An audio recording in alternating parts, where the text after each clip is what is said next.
So in this video, I'm gonna kind of go over installing the GK Tech stuff and any kind of tricks, tips, and issues I might happen to run into. So first thing to start, the threads in the steering rack there, where the offset rack spacer will go. GK Tech just put out a video kind of like going over the install of those, but yeah, definitely clean the threads out in the rack, just to kind of prevent these from any chance of working loose, because they are prone to do that from what I know. I also got red Loctite to put on the threads there, just to kind of decrease any chance of that coming loose and backing out, because that would really suck.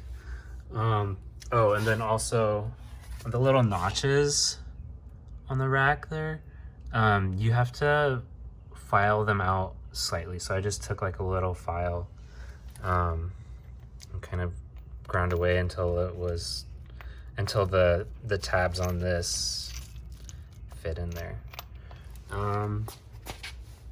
So yeah, that's what I've got for now. I think I'm gonna put these on first, and the tie rods, and kind of get that out of the way, just because tightening this stuff could get tricky with all the other components in there. Yeah, I forgot to add that the this big Allen bolt on the rack spacer, it's a 14 mil hex socket thing. I had to like chase down one of these. I couldn't find it at like a local hardware store or anything like that. So yeah, I had to order one online, but GK Tech doesn't specify what size this is. So unless you have like a lot of tools and stuff already, you might not have it, and you might have to go buy one of these especially for this. So yeah, 14 mil hex socket.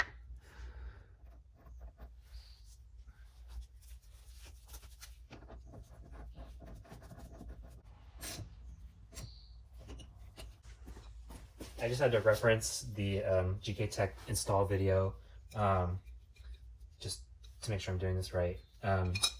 So I'm doing the Allen bolt here at 60 pounds of torque, and you got to support the rack with another wrench.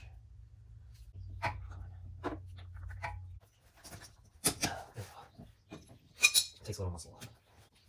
Now I just got to thread in the tie rod end here and tighten it down. This should be done.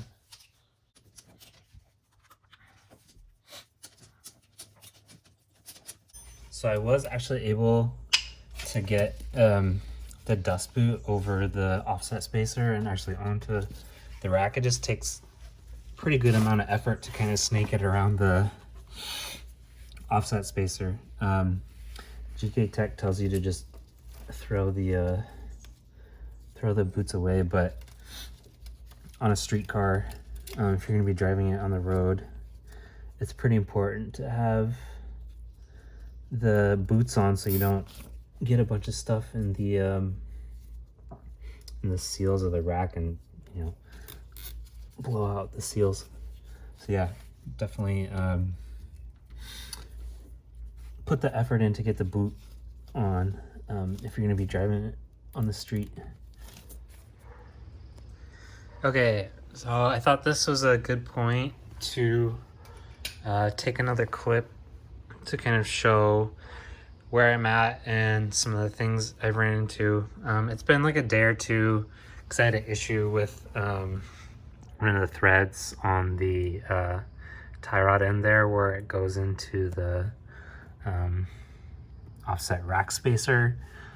I got that figured out though, so both sides are kind of in and everything's like loosely assembled.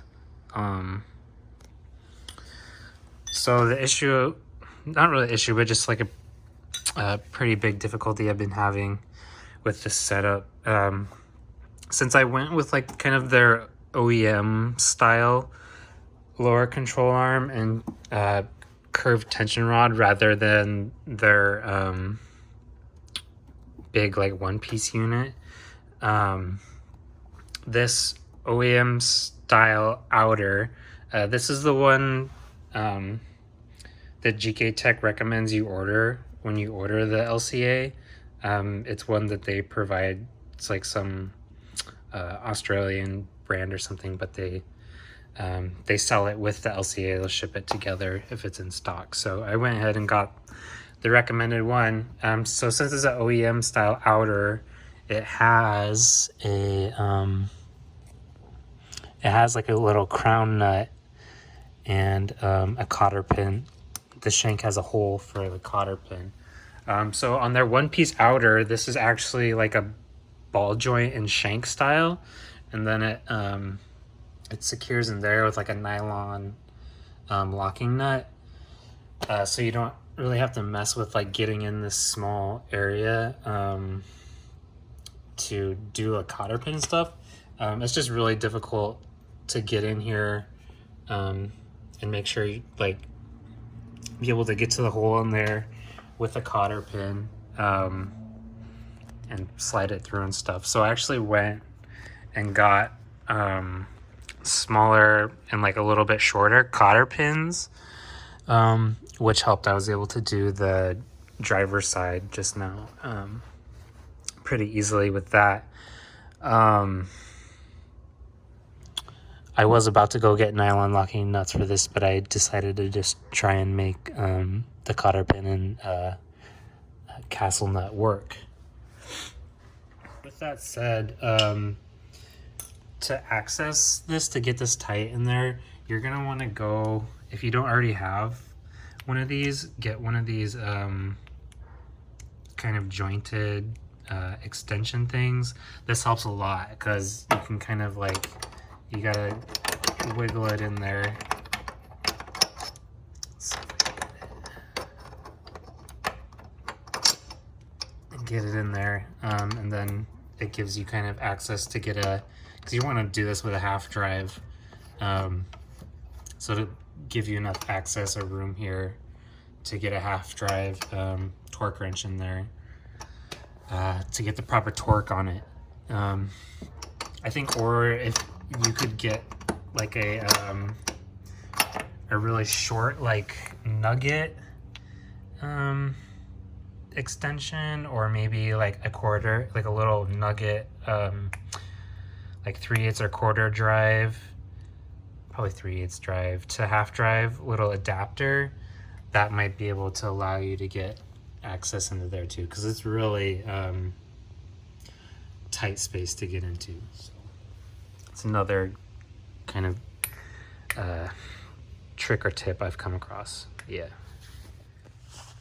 it's been a little bit since I filmed the last clip, but today I'm just kind of working on some stuff while I wait for some more parts. Had a couple issues with the length of the tie rod ends. I ended up just getting longer turnbuckles from SPL because the ones I had before were probably half this length, and I wasn't getting enough length to get the toe right. Anyways, today I'm putting on, I got some brand new hub wheel bearings because one of mine was smoked, so I just decided to replace both. Anyways, and I got the new hub, just brand new hub rings too. So yeah, I'm about to throw these on, torque it down, and then that'll be it for today. I'll just be waiting on, I ordered a Nismo power brace because this Street Faction one does not work with the GK Tech high clearance sway bars. So got a Nismo one on the way, and I'll be waiting for that.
All right, so right now, about to actually drop the car on some wood blocks so I can set the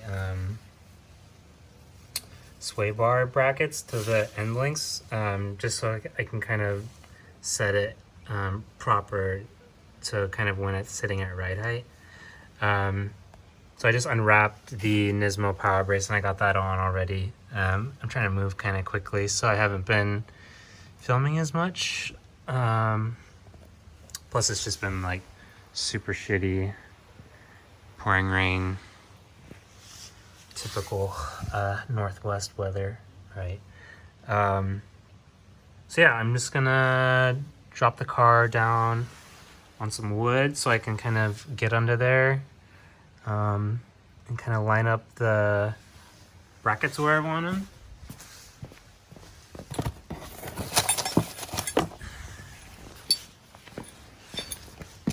Then I'll snug these down in there, and then I will tighten up the spherical end link there and line it up, and then tighten everything down, and the front suspension setup should be pretty much done. Yeah, pretty excited. I just put the car down on its own weight. I've got jack stands under there. They're not touching, but they're there for, you know, safety. And the jack too. It's not holding it up at all, but I'm actually super happy with how the front is sitting. It's a little sunken, but I prefer it that way in the front, just so it doesn't rub as bad.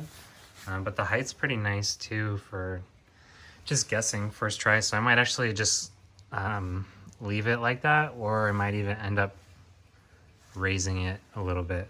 We'll see. But yeah, I'm about to do the sway bar arms now.